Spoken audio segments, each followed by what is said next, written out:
வணக்கம். பாக்கியலட்சுமி சரியில்ல. செல்வி ஆச்சரியப்பட்டு கேட்குறாங்க பாக்யா கிட்ட, "என்னக்கா அது? அவங்க இங்கே வந்து இருந்துட்டு கர்ப்பமா இருக்காங்க சொல்லியிருக்காங்க. அது நீங்க தெரிஞ்சுக்கூட எப்படிக்கா நீங்க இவ்வளோ சாவகாசமா சாதாரணமா இருக்கீங்க? ஆனா உங்கள மனசு கஷ்டப்படலையா? நீங்க தெய்வம்க்கா உங்களோட மனசு. இவ்வளோ பெரிய மனசா நீங்க? இவ்வளோ நல்லவங்களா இருக்கக்கூடாதுன்னு சொல்றாங்க. நான் என்ன பண்றது? அவங்கள இஷ்டம் போல கல்யாணம் பண்ணிக்கிட்டாங்க. அவங்களோட விஷயத்துல நாம தலையிட முடியாது. கல்யாணம் ஆன புதுசுல அவரு என்ன திட்டுவாரு. எப்படியெல்லாம் அசிங்கப்படுத்தி அவமானப்படுத்தாரோ, அந்த நேரத்தில அவர் டென்ஷன்ல அத பேசுறாரு. நானும் இருந்தேன். ஆனா போக போக அவருக்கு என்ன சுத்தமா பிடிக்கல. நல்லாவே தெரிஞ்சுது. வேற என்ன பண்ண முடியும்? என்னோட விஷயத்திலலாம் மத்தவங்க தான் தலையிட்டு, அவங்களா தான் முடிவெடுத்தாங்க. என்னால எதுவுமே செய்ய முடியல. எனக்கு அப்பலாம் எதுவுமே தெரியல.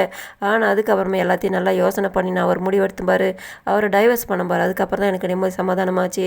அதுக்கப்புறம் தான் எனக்கு இப்ப வேற அவங்க கல்யாணம் பண்ணிட்டு வந்து இதே இடத்துல இருக்கிறது தான் எனக்கு ரொம்ப கஷ்டமா இருக்குது. எனக்குன்னு ஒரு நேரம் வரும். அப்ப பார்த்துக்கிறேன்னு சொல்றாங்க. அத கேட்டு இவங்க ஆச்சரியப்படுறாங்க.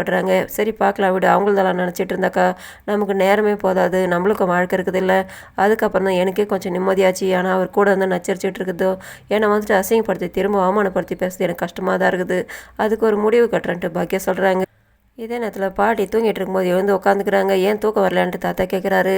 ஆமாங்கன்னிட்டு கோபி உன்னை எங்கே கூட்டிகிட்டு போயிட்டு வந்தான்ட்டு கேட்கும்போது, எங்கே இல்லை சும்மா தான் வெளியில் சுற்றி பாட்டு வர்றதுக்காக. அப்புறம் ஜெனி வீட்டு பக்கத்துலேருந்து வந்தாங்க இல்லையா, அவங்களாம் ஒரு மாதிரி சொல்லியிருப்பாங்க மாதிரி இருக்குது. அதனால தான் கஷ்டப்பட்ட அதனால தான் எனக்கு கூட்டிகிட்டு போனான்னு சொல்லும்போது, இல்லையே அவன் ஏதோ காரணத்தோடு தான் அவனை கூட்டிகிட்டு போயிருக்கான். நீயும் சொல்ல மாட்டேன்ட்டு. நான் எது சொன்னாலும் நீங்கள் நம்ப மாட்டீங்க, நீங்கள் அப்படி தான் பேசுவீங்கன்ட்டு நான் போயிட்டு சுடுதண்ணி குடிச்சிட்டு வரேன்ட்டு அவங்க கிளம்பிட்டாங்க. இவர் சந்தேகப்படுறாரு. இவங்க வெளியில் வந்தாக்கா ஆளில் கோபி உட்காந்துக்கிட்டு இருக்காரு. என்னம்மா நீங்கள் இன்னும் தூங்கலான்ட்டு அவர் கேட்குறாரு. ஆமாண்டா நீ ரொம்ப நல்ல விஷயத்த சொன்னப்பாரு, அதனால் எனக்கு நல்லாவே தூக்கம் வரண்டான்ட்டு இவங்க வந்து உட்காந்துட்டுறாங்க. எனக்கும் கஷ்டமாக தான் இருக்குது. அவதான் இவங்க எதுக்கும் எப்படியெல்லாம் பார்த்து மறைக்கிறா பாரு. அதனால தான் அங்கே போகிறதுக்கு எனக்கு பயமாக இருக்குது. அதனால தான் நான் இங்கே உட்காந்துட்ருக்கேன்ட்டு.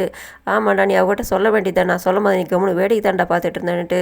நானும் அவகிட்ட நீங்கள் சொல்கிறதுக்கு முன்னால் எவ்வளோ சொன்னம்மா, அவள் கேட்க மாட்டேறா, பெற்றுக்குவேன் சொல்கிறா. அது மட்டும் இல்லைம்மா, இப்போ எல்லோரும் கூட்டு வச்சு வேறு சொல்கிறேம்மா, நான் என்னம்மா பண்ணுறது?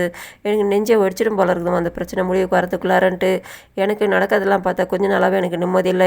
எதை தொட்டாலும் தப்பாக முடியுதுமா, எனக்கு ரொம்ப கஷ்டமாக இருக்குதுன்ட்டு இவர் வருத்தப்பட்டு பேசுகிறாரு. நான் வருத்தப்பட்டு பேசுகிறேன். நீ சொன்னாலும் நான் கஷ்டப்படுறேன். நீ ரொம்ப நல்ல வேலை பண்ணி வச்சிட்டேன்ட்டு நான் நினச்சிட்டு இருக்கேன். ஆனால் நீ இந்த அளவுக்கு ஏன்டா நீ வருத்தப்பட்டு பேசுகிற, அப்படியெல்லாம் பேசாதன்னுட்டு இவர் அவங்க அம்மா மாடி மேலே படுத்துக்கிறாரு. அவங்களும் வருத்தப்படுறாங்க. பொழுது விடிஞ்சு கோபி உக்காந்துக்கிட்டு இருக்காரு. ராதிகா எழுந்துக்கிறாங்க. என்ன யோசனை பண்ணிக்கிட்டு இருக்கீங்க? பொழுது வந்துச்சு, 7 மணி ஆச்சு, நீங்கள் வாக்கிங் போகலையான்னு கேட்டவொடனே எனக்கு மனசு சரியில்லைன்னு சொல்கிறாரு. நான் சொன்னதை நான் வீட்டில் சொல்லிடுவீங்களான்னு சொன்னோன்னே, ஆமாம் இப்போ இன்னும் தூங்கிட்டு இருப்பாங்க எல்லாரும், அதுக்கப்புறம் சொல்கிறேன்னும் போது, அப்போ நான் வாக்கிங் கிளம்புறேன்ட்டு, இப்போ தான் போக பிடிக்கலன்னு சொன்னீங்க, திரும்ப கிளம்புறீங்கன்னும் போது, அப்போ பிடிக்கல இப்போ போகிறேன் விடு, நான் போயிட்டு வரேன்ட்டு. எப்படி உங்கள் அம்மா எனக்கு ஏதாவது மருந்து கொடுத்து இந்த குழந்தைய கழிச்சிட்டு பார்க்குறாங்களா, அதுக்கப்புறம் போய் சொல்லுவீங்களான்னு கேட்டவுடனே, எங்கள் அம்மா பற்றி தப்பாக பேசாத, அவங்கள பற்றி உனக்கு தெரியாது, அந்த அளவுக்குலாம் மோசம் கிடையாது எங்கள் அம்மானிட்டு. இவங்க 2 பேருக்குமே அவங்க மாமியாரை வச்சு வாக்குவாதம் நடக்குது. இவர் அவங்க அம்மாவுக்கு சப்போர்ட் பண்ணுறாரு. அவங்க எதிர்த்து பேசுகிறாங்க. 2 பேருக்குமே வாக்குவாதம் நடந்து கோபி வந்து வெளியில் போயிட்டார். எல்லோரும் எழுந்துக்கிட்டோம்.